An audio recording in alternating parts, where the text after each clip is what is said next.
Have you ever wondered what games you should keep or you should lose? Find out here at Purge Reviews. Victim is a board game that's as close to Lost as we're going to find. I have reviewed Lost, the board game, before, and what a disaster that was. Now, this doesn't have the IP of Lost, so don't expect to see Jack, Sawyer, Kate, and Locke running around. But there's been a plane crash, and we have to investigate this little bit of an island to find out what's going on. Now, you'll be looking around, you'll be getting resources, and kind of manipulating all that. And then all of a sudden it turns into Betrayal at House on the Hill, where one of the players will become the bad guy due to storyline, and will kind of go after the other players who are trying to get to the bunker, and you have to play this like little mini game where you're putting a code in. What I like about this game is the initial exploration. I thought that was really fun, going around. Kind of know somebody's going to turn on you, but you're not sure who you can trust or not. And it really gave me that Lost vibe, which I enjoyed immensely. And then at that aspect, you got to kind of hurry to get where you want to go. And you're going to have to start figuring out things about the bunker. And everything is starting to unravel slowly like a good movie. And then when somebody turns, it's like game on. It's time to move towards, and then somebody else will have to play that part and kind of go after the characters, and it becomes like this one versus all that's kind of going and meandering through that. Now, this is something we have seen before, right? Very classic game, but not something we've seen a lot. Because Betrayal is so popular, there's been a couple spin-offs of it, but because it's so popular, you feel like you've seen it more than you actually have. Victim is a really fun game. I have a great time of going through it, and I do like how it kind of feels like Lost with like this anime thing that's on it. I don't have any familiarity with the anime part of it, but it really has like an interesting story as you're going through.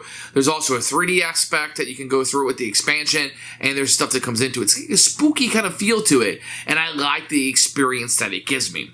Now, the mechanisms aren't going to be overly thinky or kind of like have these Euro mechanics that are going to make you like stress out and resource management or all of that. It's very much an exploration game where you're going through, everybody has unique powers and kind of interacts in different ways. And as you're going through, trying to get to the bunker, and that little mini game at the bunker is kind of neat how you're trying to get the math. There's a lot of times where I'm just really trying to get the math to work, and it just isn't going to work out for me. And you're feeling that desperation as you're going through, and that tension that's pulling you into the game. This is a game that you want to experience more than you want to say, like, I want to keep playing because those mechanisms are so fantastic. It's very much going to pull you in. And if you find yourself not being pulled in, I think you're going to enjoy the game less. I think if you allow yourself to be overtaken by the story and kind of what's going on and feeling as part of role-playing a little bit of the character, I think that you're going to enjoy it a lot more. Nothing new or intensely novel here, but something I'd say, hey, I can't believe this game kind of missed on the radar. This is a very good kind of one of those tension storytelling games without just being a whole bunch of miniatures on a map killing each other, although there are nice miniatures in this game. Victim is one that I think most people overlooked. I would tell you to go back, check this one out. It has an ambiance to it, a thematic feel. It's got a storytelling device to it. And to be honest, I really enjoyed playing this game. And Victim is one that I would totally recommend for you. Check this one out. It's a keeper for us. Here's Victim, the Cursed Forest. Now, one thing I do tell you is this is a giant box. And there has been some comments about this box and whether it was needed to be this big. And here's the rule book, which will take a few minutes.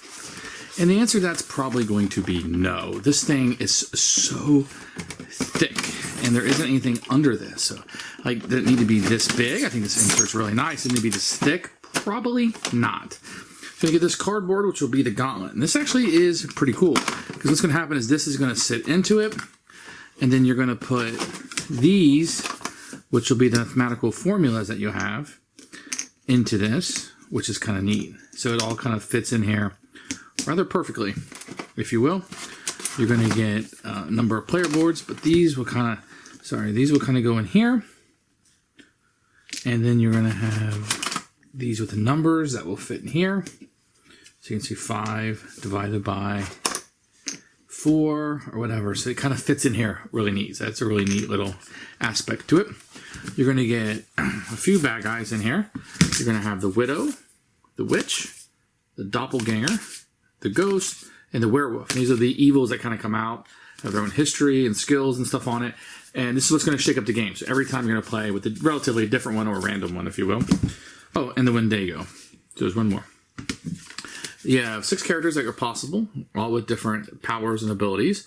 You're going to have, and they also start out with different stuff. And so, like, she can get up to 4 intelligence, he can only be 3 smart. So, Sean Andre, Anya, Lucien, Vivian, Diego, and Rolita. And they all have a different starting card they're going to start with. So each of these are pretty different, to be honest with you. You're going to get some dice. I really like these dice. They're cool. There's one for the bad guys and the rest are for the good guys. You kind of share those. You're going to get some of these translucent cubes, which are great. Any number of tiles and tokens. These are all pretty generic looking, but good enough. You're going to get some cards here. These cards are okay. They don't feel all that great, to be honest. These will be which one the curses come out. You can see the artwork on them. It's okay. The font is super small in here. I don't know why they had to do such small font on these. And those are the items that you're going to have. You're going to have these number tiles that will come up randomly. These are very thick and very nice. And the tiles here, some of them have pretty good artwork, although the artwork kind of always the same. They don't have like this with just a fuller text. But they're very thick, very nice components in this. And then we're going to take a look at the miniatures.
So the components in this overall are very good.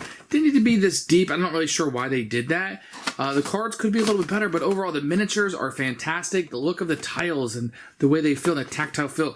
And these dice are some of my favorite dice I've ever had in a game. And they are brutal. These will be brutal to you.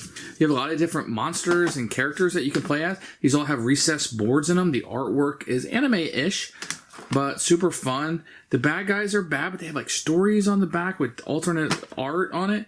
I just find this to be a very good set of games. So excellent for the components. So this is the rule book, and it is very big. I like this news story at the start of it. I like that quite a bit. It feels like you're actually reading a newspaper. You got components over here, and it did not put pictures in. Big no-no to me. And when you were setting up the game, it was kind of hard to know what you got because there wasn't pictures of it. Here is setup, which kind of goes down like this, back up. Turn order of kind of what you're doing, which is nice. And then if you want to play a 2 or 3 player mode, what you have to do. And normally you have to have 4 people out on the board. Breakdown of the characters, which is nice. And then you jump into the how to play as you go through. Each main action is 1 AP. You can do 2, but you can't do the same one twice. What's a little weird is like when you run, then when you go to a tile, you have to come here and explain it. Okay, so one rule I wasn't really sure about is when you move, or when you spend action to run, number of dice roll depends on the value. After rolling the dice, the total result number may be drawn and or the number of steps that the victim can take. So when you draw a new tile, you can actually move onto it. I kind of caught up on that. All the different actions are really here, very simple. The event phase is going to happen, and then the curse phase, what happens, this is only going to happen once he comes out based on the number of players. And then the winning conditions. It didn't tell you like any kind of cleanup because there isn't. This critical injury status is very important. I probably would have put that over here where you're talking about the crawl action. I think that would have been very useful. What to do with the map tiles? I was constantly going to this as a reference. It's great. You don't really need to read this page until you pull out the tile and you're like, I want to utilize that tile. And then I think that's really helpful. Then a breakdown of all the victims. And this is all fantastic stuff in here. I think the tokens, everything is broken down. It's very, very nice. I feel like this was like almost there, this rule book. I think you're going to read this, you'll be able to play it. I got some help going online and watching some videos. There's only one.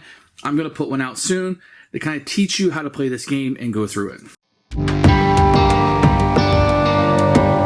So based on the number of players, you are going to pick a person to be. Set aside the evils, you won't need those at the start of the game. For the most part, you're going to need 4 of these running. So in a 2-player game, you'll play 2. Each of these will have a story on the back, and then you'll see a shaded in area. You'll put a cube into each of these, and these will be your starting stats that you'll have, and you can see where they can max out. You're also going to have a power over here to the left for each of the characters that will require an action point by the hour sign.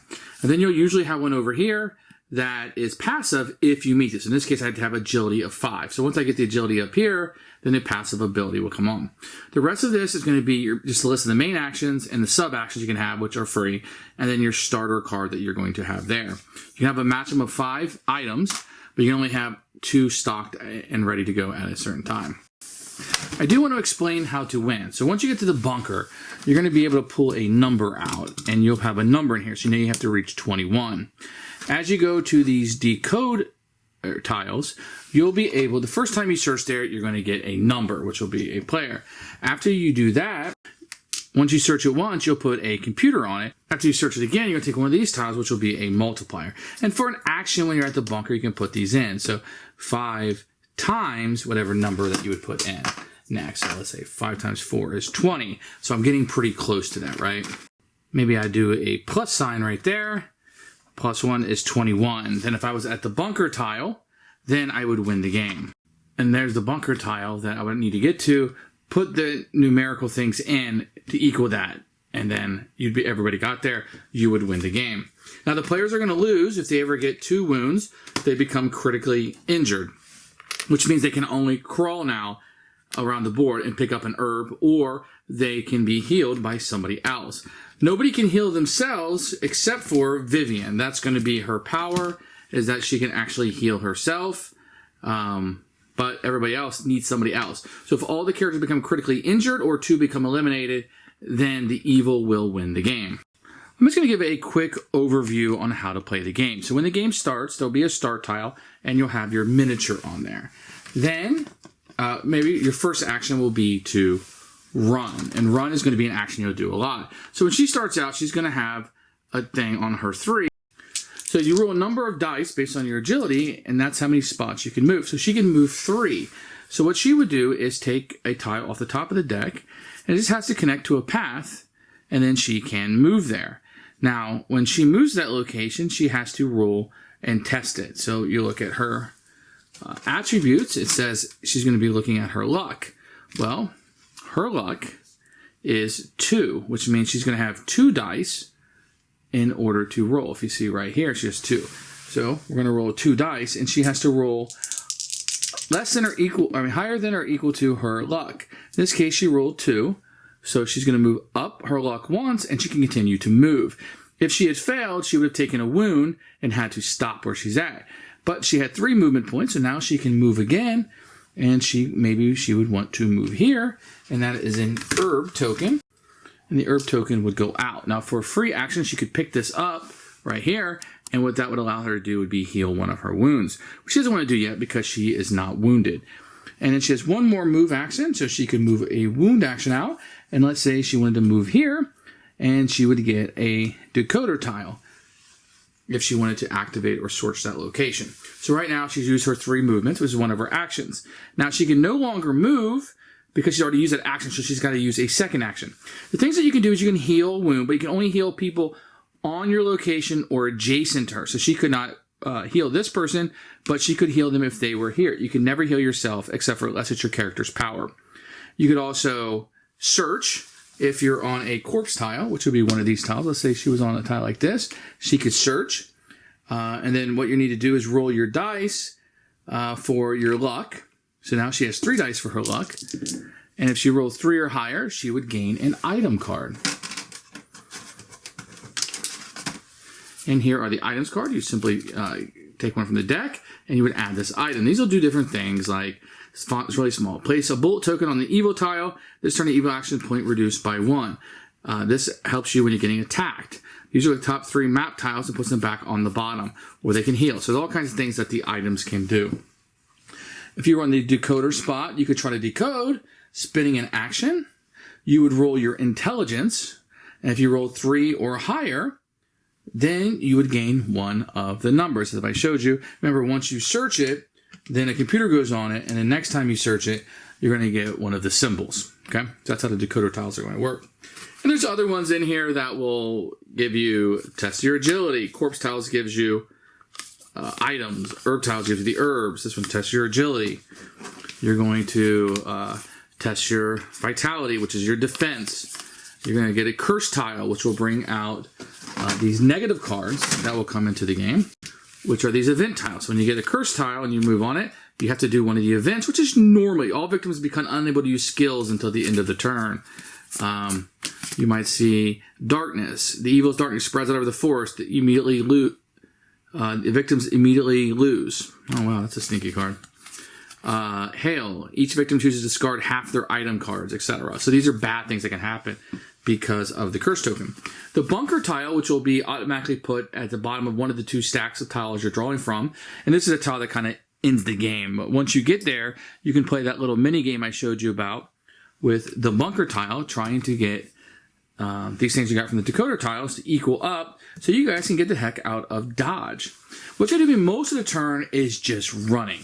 And you'll be running around the board trying to get these decoder tiles to get here, but you also need to really get your stats up. You're going to need to heal. You need to search for items that will kind of help you do that. One of the things you're really trying to do is get these stats up as far as possible on these characters so they can be more useful to you. Now, in a 2-player game, for example, in the 3rd round, what's going to happen is everybody's going to roll the dice, and whoever rolls the highest is going to have to draw a curse card. And you're going to draw a curse card, and it's going to tell you, test all victims their luck. The victim who gets the least points will be zested by the witch. So in this case, usually he's going to tell you to roll the dice, and then whoever gets the lowest will become the witch. And then you're going to have one player playing against the players, kind of like Betrayal in a House. So what's going to happen is, if you got her, you would take your miniature off and get rid of your player board, and now you're this character. And what you're going to do a lot for this is you're going to hunt. So instead of using your regular die, you are going to use this die. And you would roll this, and it's telling me how many spots you can move around the board. You don't have to worry about obstacles. When you get to somebody, let's say you're there, you can then attack them per normal. And what you would do is you roll however many dice they have on their vitality. So let's say they were up here on their vitality, and she had 2 dice. So she would roll 2 in defense, and the witch is going to roll 1. Now, the witch's dice has higher numbers on it. So let's say she rolled a 3, and they rolled a 2. Then you would take a wound and put it on the character. The character would then have 1 of the 2 necessary wounds to be critically injured. If they rolled, let's say they rolled, she rolled a 2, and they had rolled a 3, then they would not get injured. But since the bad guy failed, their rage would go up. And every time the rage goes up, if it goes up to 3, you're able to use your death curse here all the way to the top. Also, if you ever get 2 rage, you get one of these purple tokens, which can be very useful to you. So see the other things you can do. So the witch can perform an attack on one victim in the same or adjacent tile. Successful, she gets +1 stamina. So each round, in addition, you're going to be adding stamina to her. Now, she has other ways to get stamina, so she's successful, she gets more stamina. And that's where these things will come in. So the witch, it would require her to give up 1 of her stamina. The witch attacks 1 victim on a corpse tile or her adjacent tile. After using the skill, place the yellow on the targeted tile. The victims can no longer perform search on that tile. So if she had one of these purple ones, she could spend it, and she'd put a yellow out on a tile, and nobody can search there any longer. So each of these bad guys is going to work a little bit differently. Now, this one says she had 2 stamina. This one requires 2 stamina. The witch attacks all victims on a targeted decoder tile. Wow, that's right where they're at. So if there was multiple people there, she could, instead of just hitting one of them, hit all of them. And this one's usually the nastiest one, which requires you to have maxed out your rage. Remove 1 critically injured victim on the same tile as the witch from the game. That all victims without a wound token receive a wound. Remember, this does have player elimination in it right at the end of the game. So that's kind of how she's going to move. So she's just going to move around the board, trying to attack them before they can get to the bunker tile and get off. So that's the majority of the game. I hope that kind of explains to people what's going on. I felt like it was a little unintuitive at times, but it's a very simple game to play. You're going to be playing together cooperatively, trying to find that bunker. And you're going to be going through these tiles as quickly as possible, trying to explore in order to find that bunker tile and get these decoder tiles out so you can start accomplishing your goals. But knowing that this is ticking down, and at some point, they're going to come out and serve justice upon you guys, you meddling kids. So that's how you play Victim, the Cursed Forest. Who should buy this game? Anybody wanting an experience. Anybody who likes the storytelling of a game. If you liked Betrayal in the past, this is one I would say, hey, check this one out. I think it may have updated it a little bit. It doesn't have all the little random stories that Betrayal has. It's one arcing story that's going on, but different bad guys will come out and different experiences will happen based on the tile placement, etc. Even though it does feel like you're going through the same experience over and over and over, like a Groundhog Day. But this is one I actually think most people missed out on. I would tell you it's a big box. Go back, check this one out. If this experience sounds like fun at all to you, it's one I can easily recommend. Keeper for me.